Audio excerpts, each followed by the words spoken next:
Hello दोस्तों, मैं हूं शिवराज सिंह। स्वागत है आपका मेरे चैनल हिस्ट्री विद सिंह में। दोस्तों, आशा है आप लोग अच्छे से होंगे, बढ़िया अपनी पढ़ाई कर रहे होंगे। तो आपको दोस्तों मैंने जो शब्दावलियां हैं यूजीसी नेट की, जो संकल्पनाएं विचार वाला पार्ट है, उसको मैं सॉल्व करा रहा हूं। ठीक है। तो आज के वीडियो में दोस्तों आप समझेंगे कि स्तूप, चैत्य और विहार क्या है।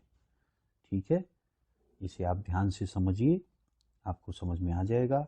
तो देखिए, स्तूप तथा चैत्य, पहले आप इसे समझ लीजिए, स्तूप और चैत्य को। उसके बाद मैं बिहार को बता दूंगा कि बिहार क्या होता है। ठीक है। तो देखिए, स्तूप तथा चैत्य बौद्ध धर्म से संबंधित प्राचीन भारतीय स्थापत्य विरासत है। ठीक है।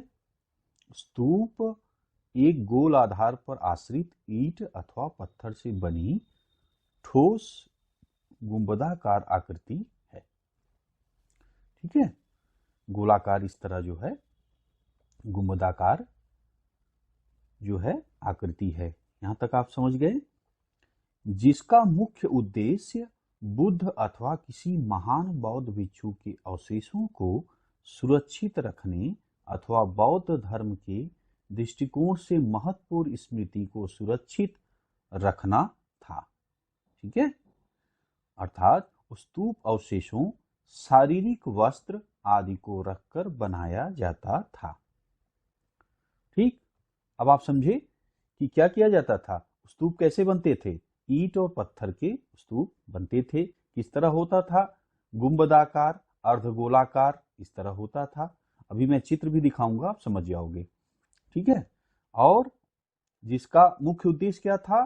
बुद्ध अथवा किसी महान बौद्ध भिक्षु जो थे, उसको जो है उनके अवशेषों को सुरक्षित रखना, ये उसका उद्देश्य था। इसलिए वो जो है स्तूप बनाए जाते थे, चैत्य बनाए जाते थे। ठीक है। अब देखिए, अर्थात स्तूपों पर अवशेषों, शारीरिक वस्त्र आदि को रखकर बनाया जाता था। ठीक है। शारीरिक वस्त्र जैसे कि अब गौतम बुद्ध को ही आप देखिए, तो उनको जो है कैसे बनाया गया उसको। उनके शरीर के जैसे दांत ओत थे, उनको अलग अलग रख करके उस पर स्तूप बनाया गया। उनके वस्त्र रख करके जो है स्तूप बनाया गया। ठीक है। और जो है जैसे आप देखते हैं, उनके जो भिक्षा पात्र था, जो कपड़े थे जो पहनते थे, उसको रख करके जो है स्तूप बनाया गया। ठीक है। तो शारीरिक वस्त्र आप समझ गए, जो पहनते थे वस्त्र, और जो अवशेष, शरीरों के अवशेष थे, जैसे कि मैंने बताया दांत इत्यादि उनके जो थे, रख करके बनाया गया स्तूप। इस तरह जो है रख करके स्तूप बनाया गया। ठीक है। अब देखिए, स्तूपों में सबसे उत्तम स्तूप जो है माना जाता है सांची का। तो ये आप चित्र देख रहे हैं, सांची का स्तूप, ये देख रहे हैं। तो यहाँ पे आप ध्यान दीजिए कि ये अर्धगोलाकार टाइप का आपको दिख रहा है ना इधर। ये देखिए आप, अर्धगोलाकार। और ये आपका देखिए रेलिंग बनी हुई है। पहले क्या होता था कि ये मिट्टी का था, फिर आगे जाके पत्थर इत्यादि इस पे लगाया गया है। ठीक है। शुरू से ही ऐसा नहीं है, पहले मिट्टी के बनाए गए ऐसे जो है ढेर, मतलब स्तूप क्या है, ढेर। ढेर इसका जो है पर्यायवाची है। तो मिट्टी का था, फिर आगे चल के जो राजाओं ने उसको जो है रेलिंग लगाई, द्वार बनाए, इस तरह आप देख पा रहे हैं। ठीक है। फिर आज हम इस तरह का देख पाते हैं। ठीक। अब देखिए, यहाँ पे पर्वतों की चट्टानों को काटकर बनाई गई गुफाएं, जिसमें बौद्ध भिक्षु निवास करते थे, चैत्य कहा जाता है। ठीक है। जो प्राकृतिक गुफाएं आप देखते हैं, तो जैसे बौद्ध भिक्षु जो है बरसात के समय में जो है प्रवास नहीं करते थे, तो वो गुफाओं इत्यादि में शरण लेते थे। ठीक है। तो बारिश में वो जो है वहीं पे निवास करते थे, रहते थे, पूजा पाठ करते थे। वहाँ पे भी जो है उनके जैसे जो मूर्तियाँ इत्यादि बनी रहती थी, वो अपना पूजा पाठ करते रहते थे। ठीक है। तो जहाँ पे पूजा करते हैं, जिस स्थान पे पूजा करते हैं, उसे चैत्य कहा जाता है। ठीक है। तो वहाँ पे जो उनके पूज्य रहते हैं, उसके पहले के बौद्ध भिक्षु रहते हैं। और जैसा कि आप गौतम बुद्ध भी बौद्ध धर्म के संस्थापक हैं, आप जानते हैं। तो उनकी सबकी जो है मूर्तियाँ, उनके जो जहाँ स्तूप, अच्छा वहाँ पे चैत्य जहाँ पे रहता है, वहाँ पे स्तूप इत्यादि भी बने होते हैं। और नहीं भी अगर होता है तो कुछ ऐसी चीजें होती हैं महत्व की होती है, जैसे कि मान लीजिए गौतम बुद्ध ने आपका जो है उनको ज्ञान की प्राप्ति हुई है बिहार में, उन्होंने प्रथम उपदेश दिया है आपका सारनाथ में, ठीक है। उनका जन्म आप देखेंगे तो नेपाल में जो है, आप नेपाल में जाएंगे तो वहाँ पे है, ठीक है। कुशीनगर है जहाँ पे उनकी डेथ हुई है। तो इस तरह जो स्थान होते हैं वो पूजनीय होते हैं। मान लीजिए वहाँ पे स्तूप नहीं भी है तो जो है वो पूजनीय है, क्योंकि वो जो है भगवान के जो मतलब गौतम बुद्ध थे उनसे जुड़ा हुआ है, इसलिए वो पूजनीय है, ठीक है। तो आप एक लाइन में समझिए कि जो चैत्य वो है जहाँ पे पूजा करते हैं, और स्तूप आपका है जो वहाँ पे कोई शारीरिक अवशेष या वस्त्र वो वहाँ पे रखा गया है, ठीक है। तो ये दो चीजें आपको क्लियर समझ में आ गई होंगी।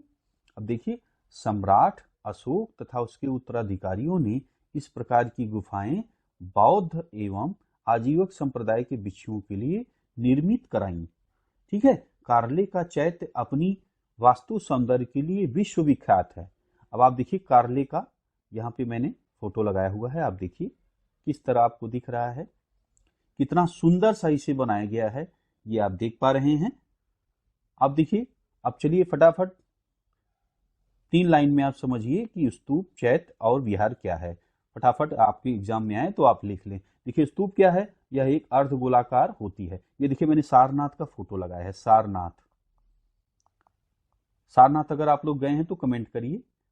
वाराणसी में है, उत्तर प्रदेश में, ठीक है। अगर आप लोग कमेंट गए हैं तो क्या एक्सपीरियंस रहा है आपका, कमेंट करके बताइए। और मैं जो है कई जो है स्थानों पे गया हूँ, जैसे जो जहाँ पे जो ये स्तूप हैं, जैसे मैं अभी लद्दाख गया था, ठीक है। तो लद्दाख का भी वहाँ पे मैंने बनाया है वीडियो, अगर आप देखना चाहेंगे तो सानू जर्नी जो चैनल है वहाँ पे आप, ये सानू जर्नी मेरा दूसरा चैनल है, वहाँ पे मैं लद्दाख में नॉर्थ ईस्ट में गया हूँ। तो वहाँ की जो ये जो स्तूप हैं जो बने हुए हैं और जो बौद्ध धर्म से संबंधित चीज़ें हैं, तो बड़ी अच्छी अच्छी जो प्रसिद्ध चीज़ें हैं मैंने दिखाया है, तो आप देखिएगा, आपको काफ़ी जानकारी होगी। और दोस्तों यदि आप गए हैं, आप जैसे मैंने अभी नाम लिया सारनाथ गए हैं, या और भी कहीं पे मैंने दिखाया आपको कार्ले का स्तूप या सांची का स्तूप गए हैं, तो आपका किस तरह का अनुभव रहा, कैसा एक्सपीरियंस रहा, आपने क्या सीखा, आप कमेंट करके बताइए, ठीक है। तो चलिए फटाफट अब स्तूप और चैत्य और विहार के बारे में फटाफट समझ लीजिए, आप क्लियर हो जाए, एग्जाम में आप फटाफट लिख लें। देखिए, यह स्तूप क्या होता है, यह एक अर्धगोलाकार होता है, गोलाकार इमारत होती है। जैसे आप देखिए सारनाथ का, ये दिख रहे हैं ना, अर्धगोलाकार टाइप का दिख रहा है ना, ऐसे, जहां पर बौद्ध भिक्षु अवशेषों को रखा जाता है। जैसे अब देखिए स्तूप भी कई प्रकार के होते हैं। शारीरिक स्तूप, ठीक, शारीरिक स्तूप आपको मैंने बता दिया कि जैसे उनके गौतम बुद्ध के शरीर, दांत, शरीर या कोई पार्ट ऐसा रखा है तो वो शारीरिक स्तूप हो गया, ठीक है। या बौद्ध धर्म से संबंधित ही और भी जो रहे हैं महान, जो है जिनको आत्म साक्षात्कार प्राप्त हो गया है, उनकी भी बॉडी रखी हुई है, तो उस पर स्तूप बना हुआ है, तो वो शारीरिक स्तूप हो गया। परिभोगिक स्तूप, अब आप समझ रहे हैं, मैंने वस्त्र को बताया, जहाँ पे उनके वस्त्र इत्यादि रखे हैं वो क्या होगा, क्या कहा जाएगा, परिभोगिक स्तूप कहा जाएगा। उद्देशिका स्तूप, मैंने आपसे अभी चर्चा की कि जैसे गौतम बुद्ध ने प्रथम उपदेश दिया, जहाँ उनको ज्ञान प्राप्ति हुई, जहाँ उनकी डेथ हुई, इस तरह के जो है स्तूप यहाँ पे आते हैं, ये स्थान आते हैं, उद्देशिका स्तूप वहाँ पे बनते हैं, आप देखते हैं। इस तरह पूजार्थक ये भी उसी तरह के स्तूप आएगा जहाँ पे इस तरह जो है संबंधित हैं, ठीक है, जो कि कोई अच्छा हुआ है, मतलब जैसे उपदेश मैंने अभी बताया कि जैसे प्रथम ज्ञान मतलब प्रथम उपदेश उन्होंने दिया है, सारनाथ में दिया है, तो है ना। तो ये सब जो है पूजार्थक और जो है उद्देश्य का स्तूप में आते हैं, ठीक है। बाकी अब देखिए चैत्य, चैत्य क्या है, जहाँ पे पूजा अर्चना प्रार्थना होती है, ठीक है, वो स्थान हो गया आपका, चैत्य हो गया। अब देखिए बिहार को समझ लीजिए, बिहार क्या है, बिहार वो है जहाँ पे गौतम बुद्ध माने जो बौद्ध भिक्षु थे वो निवास करते थे, ठीक है। जैसे कि मैंने अभी चर्चा भी की कि बारिश इत्यादि में लोग बिहार में ज़्यादा समय बिताते थे। तो जहाँ पे बौद्ध भिक्षु रहते थे तो उसे जो है बिहार कहा जाता था, कहा जाता है। ठीक है, तो अब आप समझ गए होंगे, तीनों चीजें आपकी क्लियर हो गई, स्तूप, चैत्य और बिहार। बाकी अगर कुछ नहीं आपको समझ में आया है तो आप कमेंट करके पूछिए, मैं आपको बता दूंगा। और अगर ज़्यादा और कोई टॉपिक आप पढ़ना चाहते हो, ज़्यादा कमेंट रहेगा तो उस पर भी मैं वीडियो बना दूंगा। और आपको मैंने बताया कि सानू जर्नी चैनल पे आप जा कर के, अगर स्तूप को मैंने जो स्तूप हैं जो बौद्ध धर्म से संबंधित मठ इत्यादि हैं वो मैंने विस्तार से बताया है। लद्दाख के जो हैं फेमस हैं, जो नॉर्थ ईस्ट के फेमस हैं, मैंने दिखाया है, तो आप देखिएगा, आपको नॉलेज होगी। और आप घूमने गए हैं तो ज़रूर कमेंट करिएगा कि कैसा एक्सपीरियंस रहा और आपने क्या सीखा। ठीक है, तो बस दोस्तों ये वीडियो इसी पे समाप्त करेंगे। कैसा लगा कमेंट में बताइएगा। मिलते हैं आपसे अगली वीडियो में। वीडियो देखने के लिए दोस्तों आपका बहुत बहुत धन्यवाद।